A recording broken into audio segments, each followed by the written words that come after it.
Hey everyone, I wanted to go over the new and exciting news that we got for Monster Hunter Rise on both the Nintendo Switch and on PC. And today we're going to be checking out a new episode of the developer campaign updates that we have been getting.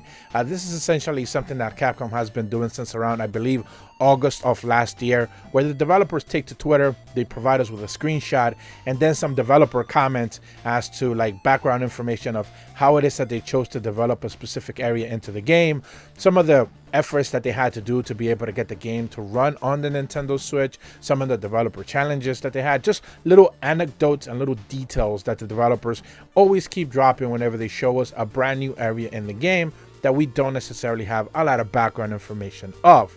Today we're going to be continuing the second part of the Zorah Magdaros episode that I put up a couple of weeks ago because there was a bunch of screenshots that they shared, but I couldn't get to all of them. So now that we have all of them, I decided to compile them so we can talk about Zorah Magdaros in the Frozen Isles, which is the area where you actually get to see his skeleton inside the game.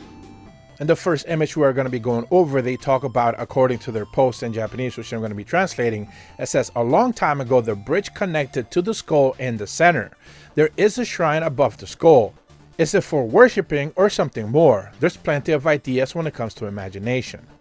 And in the image that we get to see here, they basically show the hunter kind of standing in that broken bridge that you actually do get to see in the Frozen Isles. There are like pieces and parts of that bridge still standing, but ultimately it has been broken down, presumably over time. They just kind of like, remember, this area has been abandoned in the game's lore.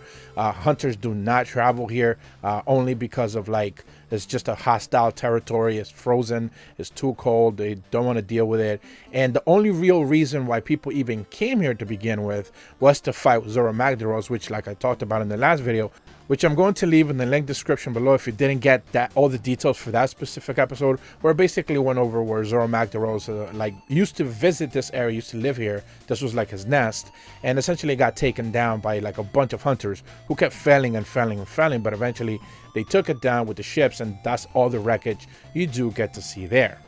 And in the next image, you actually get to see more of that continuation of that story. It says, in this specific area, it makes you really feel and wonder just the magnitude and the size of the monsters that were engaged in this quiet battle. They were massively huge.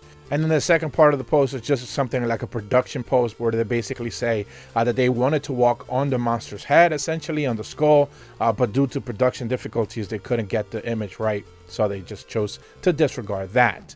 So here we get to see the underside of the rib area of Zorah Magdaros. And again, the body is so massive that it actually covers 3/4 of the entire map. Some of it is submerged under the stone. Some of it is submerged under the water. And some of the bigger parts, of course, some of the bigger bones do stick out above everything. And remember that in the central area, usually where you get to see Barioth, I believe, and Somnicanth, kind of like swimming around and like walking around in the beginning of usually most quests, there is that shrine there, which was mentioned in the first image, and that right there is the point where the head is at, with like a massive Dragonator stuck right through it. That's basically how it is that they were managed to kill it, the hunters who took it down. In the last image that we're going to go over, the translation actually reads, the Torii gates add a stab of color to a world full of silver. There were a lot of Torii gates at the sign of the shrine originally, so the staff decided that the Cold Archipelago, this is actually the Japanese name, basically said, were there too many shrines to begin with, and maybe even too many gates, let's bring that down a bit.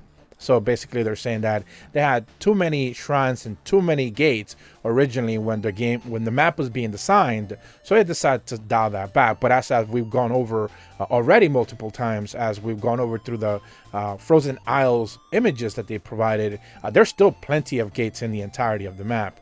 Some of even the starting point, I believe the second or third starting point has like a bunch of gates around it, but you kind of don't pay attention to them because they're kind of like stuck in the wall, and some of them are kind of like broken down wood essentially, so you're not paying attention to it, but there's plenty of gates already still there. So it seems like eventually it was just too many of them, so they just decided to kind of like cut back on them a little bit. But that's about all the information that I think we have on the Frozen Isles.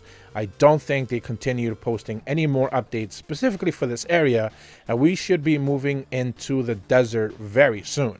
If you're brand new to my channel, be sure to leave a like and subscribe, hit the bell to receive notifications when the videos go up, and as always, thank you so much for watching.